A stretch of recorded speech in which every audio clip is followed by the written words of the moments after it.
ഹരേ കൃഷ്ണ. ഇന്നൊരു കൃഷ്ണൻ്റെ ചിത്രം വരയ്ക്കാമെന്ന് വിചാരിച്ചു. എത്രത്തോളം നന്നാവുമെന്നറിയില്ല. ഭഗവാനെ മനസ്സിൽ പ്രാർത്ഥിച്ചു ചിത്രം വരയ്ക്കാൻ തുടങ്ങുന്നു. ഈ പ്രപഞ്ചത്തിലെ ഏറ്റവും വലിയ സുന്ദരനാണല്ലോ കൃഷ്ണൻ. വരയ്ക്കുന്നതൊരു സാഹസമാണെന്നൊക്കെ അറിയാം. എന്നാലും മനസ്സിലെ അടങ്ങാത്ത ആഗ്രഹമാണ് ഈ കൃഷ്ണചിത്രം വരയ്ക്കാനുള്ള പ്രേരണ.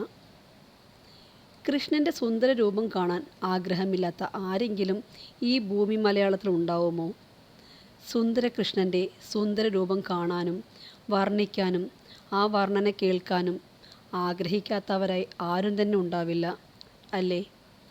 ജാതി മതഭേദമന്യേ കൃഷ്ണനെ ഇഷ്ടമില്ലാത്തവരായി ആരും തന്നെ ഉണ്ടാവുമെന്ന് തോന്നുന്നില്ല.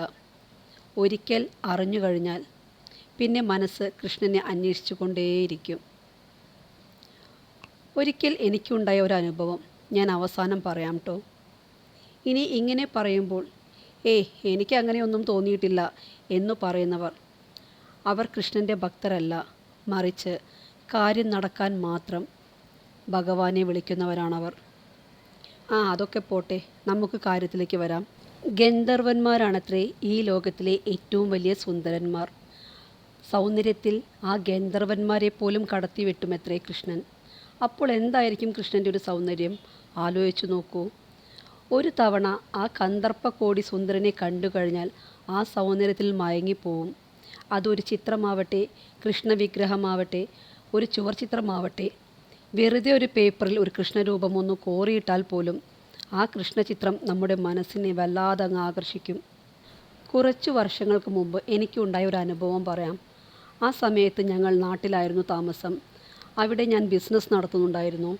വീടിനോട് ചേർന്ന് തന്നെയാണ് നടത്തിയിരുന്നത്. അവിടെ ഒരു കോർണറിൽ സ്റ്റാൻഡിൻ്റെ മുകളിൽ കൃഷ്ണനെ വെച്ച് വിളക്ക് വയ്ക്കുമായിരുന്നു. ഒരു ദിവസം 3-4 മുസ്ലിം പെൺകുട്ടികൾ വന്നു. അവർ കുറച്ചു സമയം കൃഷ്ണനെ തന്നെ നോക്കി നിന്നു. എന്നിട്ട് ചോദിച്ചു, നിങ്ങളുടെ കൃഷ്ണൻ എന്തൊരു സുന്ദരനാണല്ലേ, അല്ലെങ്കിലും നിങ്ങളുടെ ദൈവങ്ങളെല്ലാം സുന്ദരി സുന്ദരന്മാരാണല്ലോ എന്ന്. അന്ന് അവർ കൗതുകത്തോടെ കുറേ കാര്യങ്ങൾ തിരക്കി. എന്താ നിങ്ങളുടെ കൃഷ്ണന് നീല നിറം? പിന്നെ കൃഷ്ണൻ ജയിലിൽ ജനിച്ച കാര്യവും കംസനെക്കുറിച്ചുമൊക്കെ ചോദിച്ചു. വർഷങ്ങൾക്കിപ്പുറം ഞങ്ങളിപ്പോൾ ദുബായിലാണ് താമസിക്കുന്നത്. ഒരിക്കൽ അമ്മ വിസിറ്റിങ്ങിന് വന്നപ്പോൾ അമ്മയെ കുറേ സ്ഥലങ്ങൾ കൊണ്ട് കാണിച്ച കൂട്ടത്തിൽ ഗോൾഡ് സൂക്കിലും കൊണ്ടുപോയി. ഗോൾഡ് സൂക്കിനെ കുറിച്ച് എല്ലാവർക്കും അറിയുമായിരിക്കും. സ്വർണത്തിൽ കുളിച്ചു നിൽക്കുന്നൊരു സ്ഥലമാണ് ഗോൾഡ് സൂക്ക്. 2 സൈഡിലും നിറയെ സ്വർണങ്ങളും രത്നങ്ങളും കൊണ്ട് നിറച്ച ഷോപ്പിന് നടുവിലൂടെ ഞങ്ങൾ നടക്കുമ്പോൾ കുറച്ച് ആഫ്രിക്കക്കാർ ഞങ്ങൾക്ക് ഓപ്പോസിറ്റായി നടന്നു വരുന്നുണ്ടായിരുന്നു. അവരിലൊരാൾ പെട്ടെന്ന് രാധാകൃഷ്ണ എന്ന് പറഞ്ഞ് ഒരു ഷോപ്പിലേക്ക് ഓടിക്കയറി. പിന്നാലെ കൂടെ ഉള്ളവരും കയറി. അപ്പോഴാണ് ഞങ്ങൾ ശ്രദ്ധിച്ചത്, സ്വർണത്തിൽ നിർമ്മിച്ച ഊഞ്ഞാലാടുന്ന രാധാകൃഷ്ണന്മാർ. ചെറുതാണെങ്കിലും അവരത് കണ്ടുപിടിച്ചു. ശേഷം അവരുടെ സന്തോഷവും കൂടെ കണ്ടപ്പോൾ ഞങ്ങൾക്കും വളരെ സന്തോഷമായി.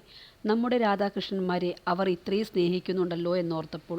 ഇതിനിടയ്ക്ക് ഞാൻ കൃഷ്ണൻ്റെ നെറ്റിയിലേക്ക് വീണ് കിടക്കുന്ന മുടിയിഴകളൊക്കെ മാറ്റി 2 സൈഡിലേക്ക് ആക്കിയിട്ടോ.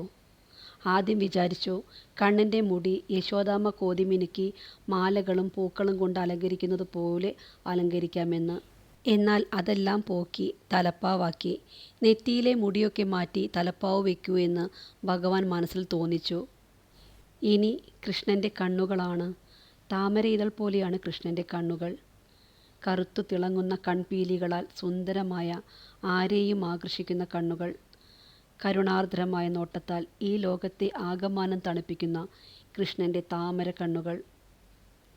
അതിമനോഹരമായ മുഖവും മനോഹരമായ ഉയർന്ന മൂക്കും മനസ്സിനെ ആകർഷിക്കുന്ന പുഞ്ചിരിയും. അതാണ് നമ്മുടെ കണ്ണൻ. ഹരേ കൃഷ്ണ കൃഷ്ണ കൃഷ്ണ ഹരേ ഹരേ, ഹരേ രാമ രാമ രാമ ഹരേ ഹരേ.